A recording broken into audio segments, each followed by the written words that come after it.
Former Yankee Jim Leyritz with Armen and Levack. Thanks to Red Wing Shoes every Tuesday. Actually, every Wednesday normally, but tomorrow we're going to be at Giants camp. So Jimmy, kind enough to jump on with us today at 5:15. And Leyritz, sir, the Yankees did not do a lot of moves before the trade deadline. How disappointed are you, Jimmy?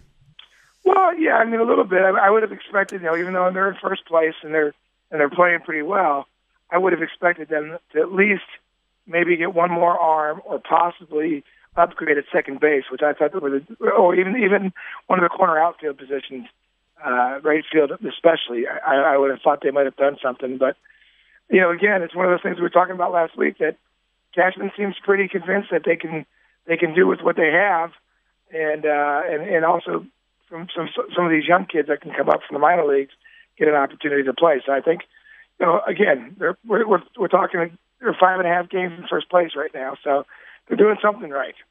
Jim, it's a safe place, man. I'm a Yankee fan. I'll admit it. I'm ticked off. I want him to bring people. You can be ticked off, too. It's okay. Yeah, well, you know what? I will be ticked off if, all of a sudden I look up in 2 weeks, 3 weeks, and we're down 4 games. At the same time, as being one of those young players that got brought up in the 90s, I think this is a great opportunity to bring some of these kids up and say, okay, you're going to come in when we need to win, and you're going to have to perform, and let's find out who those kids are that can handle that pressure. I don't know what the heck is wrong with you guys. You're not okay with Dustin Ackley hitting 212 coming up for the Yankees? That's not enough for you guys? I would have liked to he's actually hitting better than our second baseman, that's for sure. Yeah, this is accurate. Jim Leyritz, 2-time World Series champion with Armen and Levack, your home for New York Yankees baseball. Thanks to Red Wing Shoes. Jim joins us every week. But see, here's the thing with you two guys, too. You can't make a lot of trades whenever you have 4 to 5 guys that are no touchy. I mean, Jim, it's not like you had big expectations before the trade deadlines with the amount of guys that Cashman had untouchable in the farm system this year, right? Well, yeah, that's true, and I give him some credit for sticking to that because we talked about this again last week. Was that they didn't expect this team to win. Brian Cashman had a game plan, kind of like Gene Michael did back in the 90s.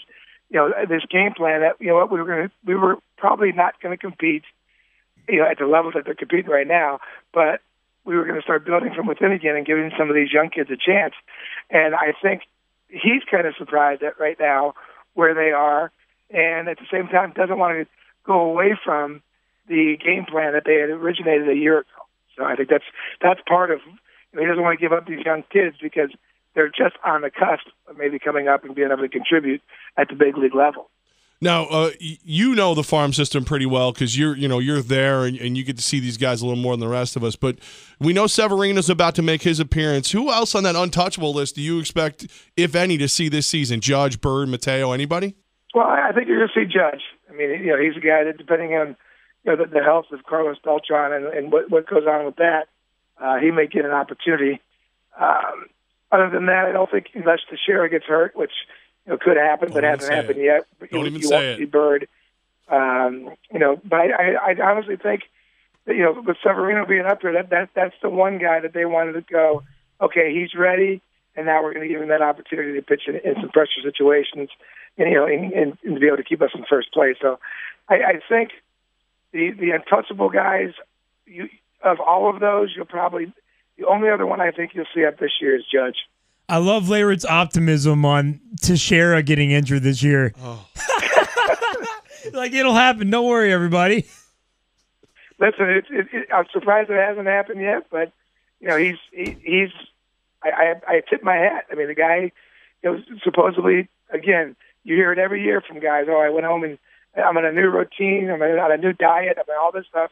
Well, obviously, whatever he did this past season, it's worked so far, and we're just keeping our fingers crossed that he can make it all the way through. It's just clear, Leyritz, gluten is the devil. You give up gluten, you hit over 30 home runs. I'm going to have to think about doing that.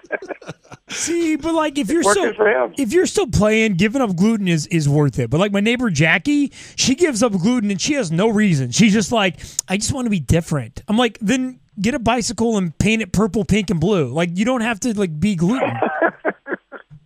Do something different. I haven't gone that route yet either.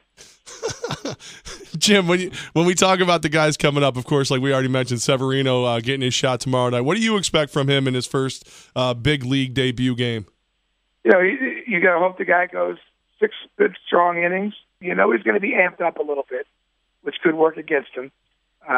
Anytime you have a guy that's a sinker ball pitcher that gets amped up, he tends to get the ball up in the zone. But I think once he gets over that little extra adrenaline that he's got going, from what I've seen of the kid, he looks pretty good, and I think he'll have a chance to be successful up there. Jim Leyritz, former Yankee with Armen and Levack. Thanks to Red Wing Shoes. The Yankees kicking off a 3-game series against the Red Sox right here tonight on 104.5 The Team. First pitch at 7:05. Jim, since you played for the Red Sox for a cup of coffee, does that mean that you can't have the amount of hatred towards the Red Sox that most Yankee players would have, or we would think they would have? Well, you know what? I don't think it's not that rivalry like it used to be. I played for both teams, like you said, and I see very similarities between the two teams as far as the teams themselves and the fans. And to me, it's positive. I think the rivalry is still stronger amongst the fans than it is the players nowadays because they go back and forth so much. The teams. I mean, back in the day, you would never trade a player in your own division that could come back to hurt you. And they seem to be doing it right and left, all the time now. So I think it's a little bit different now than it was back then. Jim, I blocked out that part of your career, just so we're clear. Yeah. A lot of people have. Jim Leyritz, thanks Armen and Levack. Thanks to Red Wing Shoes with Armen and Levack on 104.5 The Team. Jim, Didi Gregorius, man, he's coming around. He's finally swinging that bat in July. He hit .317 with 6 extra base hits and a .786 OPS. Is this is more of the Didi that we expected? Was it just time for this guy? Is that all it took for him to finally learn how to swing the bat? Well, yeah, I think that's replacing Derek Jeter had a ton of pressure on him. Getting used to the New York surroundings, playing in New York with the media the way it is, compared to Arizona, where there's probably 2 reporters in the whole locker room. It's a whole different ballgame here. And if you look at all of the players that have come from other teams before and got here, they've all gotten off to kind of slow starts. Just because it is something that you have to get familiar with. It is something you got to get used to, and I think he's finally doing that. Okay, I've been in the Diamondbacks clubhouse. They have like 7 reporters. All right, will you give them a little credit? Okay. Jeez. God bless. Taking digs in Arizona. Well, that's exactly. That's still not quite as many as anytime you're in the New York locker rooms and things like that, you have 20 to 30 media people, in your face at your locker every day. And I can't imagine, especially in the beginning when it was about replacing Derek Jeter, these guys were in his locker, in his face every day. And that takes its toll on you. I think now that, the season's kind of gotten underway, there's more stories with other players and other things around that they kind of left him alone a little bit. And he's been able to kind of just get used to being there. And I think that's what you're seeing. I think he's just getting comfortable. And I try to remember, I was talking to somebody the other day about this, when Tino finally was accepted as Don Mattingly's replacement. And I think, if I'm correct, it was sometime in July also when he had a big home run to help win the game. That's when finally it was like, okay, this is now Tino Martinez and not the replacement for Don Mattingly. Jim, sadly for me, even though the Yankees are 5.5 games up, the story in New York is the Mets. The Mets taking first place. Well, you know what? It's the changing of the guard, I think, a little bit. It's one of the things that people are still going, okay, the Yankees are 5.5 games in first place. Let's just be quiet because we don't want anybody to realize that that's what's going on. But the Mets are the exciting team. The Yankees are just consistent and they're winning and playing. The Mets are the exciting team because they got a bunch of young kids. And again, it's kind of like what the Yankees, did back in the 90s, is they're bringing all of their young players up and giving them opportunities. And for them, fortunately, all of their moves from some of these young kids, they're working out pretty good. And they're delivering with a team that's fighting for first place over there in the NL East. So I think it's an exciting time for them. It's going to be an exciting time for New York because the Daily News and the Post are going to be fighting over who gets the back page, whether it's the Yankees or the Mets, and we have not had that for a long time here in New York. Oh, and Jim, you just get the feeling that the Mets are just feeling it. Last night, Terry Collins, I was watching the postgame, and he said, look, this is exciting for Mets fans. Get on board now because we're not going to disappoint you. I mean, this team they're feeling it. The Mets have confidence in themselves. How far does that go? Well, I tell you what's really scary is I just got done playing at an event this weekend for Frank Catalano. He had his charity softball and golf outing this past weekend. And I was over there, and even Bobby Valentine, who I ran into, was cheering. I mean, he was running around the softball field going, "Let's go Mets! Let's go Mets!" I mean, I think everybody's kind of feeling that. And did he have the mustache on? No, he did not. He did not have the mustache on. But they're exciting right now because again, they're young, and these kids are they're playing the game hard.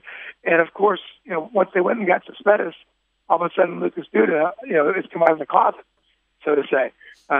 He's been hitting the ball. So it's an exciting time for them. And listen, again, them playing well, I think only helps the city of New York and to get everybody excited around here. Bobby V's restaurant in Arlington, by the way, killer nachos and wings. I'm just saying, if anybody makes it to Texas, Bobby V's, you can eat in Bobby V's boxing ring that he has in the middle of the restaurant. I used to have every birthday party there when I was a kid. Okay, I'll have to check it out. I haven't been there yet. Look it up and let me know when you're there. I'll let you swing by my parents' house. My mom will cook you a nice meatloaf. Mom, meatloaf! It'll be nice. Hey, Leyritz, by the way, just so you know, those 7 reporters in the Diamondbacks locker room, yes, that was a World Series year. So don't feel bad about your prediction. There was only 2 in there normally. Hey, there you go. Jimmy Leyritz, thanks to Red Wing Shoes with Armen and Levack, 104.5 The Team, JimLeyritz.com. TheGreatestSave.org is the foundation that he works so hard for. Jim, what are you up to this week, my man? Well, I'm in town working. I got a couple of charity events I've got to do this week. I'm going to be I'm going up to the Harlem RBI Kids Camp on Thursday, and work with the kids up there for the Harlem RBI Foundation. And same as always, just up here doing foundation charity work and taking in some Yankee games. Hey, we spent some time with Jeter earlier today in the Turn 2 Foundation and the work that he does. What does it mean when you look at a guy like Derek Jeter and the amount of effort, and Mo Rivera, and the guys that you spend time with on this Yankees team? They were epic on the field, but they're also epic off. And by the way, you're included in that category. I mean, what does it mean when you look around and look at the amount of off the field work that your crew, your era has been doing? Well, one of the things that I was so impressed with, it was with how much Jeter, this Turn 2 Foundation has changed kids' lives. It's one of the biggest organizations. The amount of money that they've raised, the amount of kids that they've put through college and given a chance. But as much as Derek is the face of that, his sister Charlie is the one that really is the guts and the glory of that, because she has run that foundation since the start. And, of course, his mother and father are involved also. But to me, that is his foundation, the Turn 2 Foundation, is one of the best foundations I've ever seen, because I was so much a part of it when I was playing, when I retired, that I saw the changes that these kids were going through and the chances they were getting and the opportunities they did good things with. I can't say enough about that foundation. They've done a tremendous job. And his sister has been here all week in the Capital Region as well with the Turn 2 Foundation, and they've been doing great work. They went to a farm in Voorheesville yesterday. They picked vegetables and delivered it to different kitchens and food pantries in the area. And then today they're doing a leadership seminar at Siena College. It's been great to see Derek Jeter doing work with Jeter's leaders in the Capital Region. Jim Leyritz, you do great work as well with us, my friend. Thanks to Red Wing Shoes every week. Red Wing Shoes in Clifton Park Center, presented by our friends at Red Wing Shoes. We're just like the Yankees. Excellence is a standard. Visit them at cliftonpark.redwingshoestore.com. They can fit your feet, your job, your hobby, and your wallet. Mr. Leyritz, have a great week, my man. We'll talk to you soon, my friend. All right, boys. Good talking to you. Talk to you next week.